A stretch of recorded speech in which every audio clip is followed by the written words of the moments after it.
popote mnaponitazama, kuna mambo nataka niweke wazi ambayo yamekuwa yakiendelea katika ulimwengu huu, sana sana nchi ya Kenya. Kuna hili jambo ambalo ya wanawake sana wamekuwa wakitaka sana kujianika kwenye mitandao, kujianika mbele ya watu ili waweze kutrend kwa minajili ya hao kupata kazi. Jambo la kwanza nitazungumzia wanawake wengi kwa wakati huu, sana sana wasichana ambao waliopo kwa sasa, nambari kubwa hawataki kufanya kazi.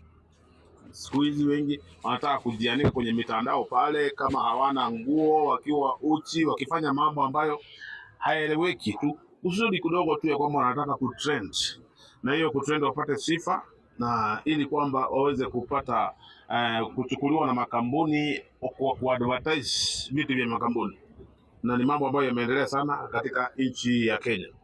Na kuna jambo ambalo ninataka kuzungumzia tu kidogo, kwa sababu napoona huyu mtoto, nitamwita mtoto kwa sababu ni mtoto wangu, huyu msichana huyu ambaye wamekuwa wakifanya, inasemekana kwamba wamekifanya ngono kwenye video call, inaitwa ni video sex. Inaitwa ni video, sijui nitaiweka kwenye lugha gani, sex chat kwenye mitandao.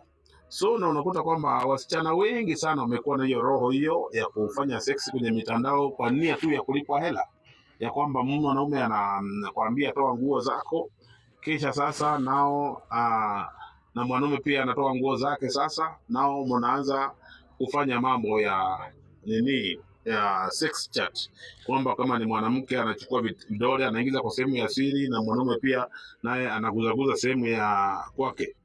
Nataka niwaambie kwamba spiritually it is very dangerous, kwa sababu hapo hivyo ndipo una attract spirit ambazo zinaitwa spiritual husbands and spiritual wives. Na wanawake wengi sana unakuta kwamba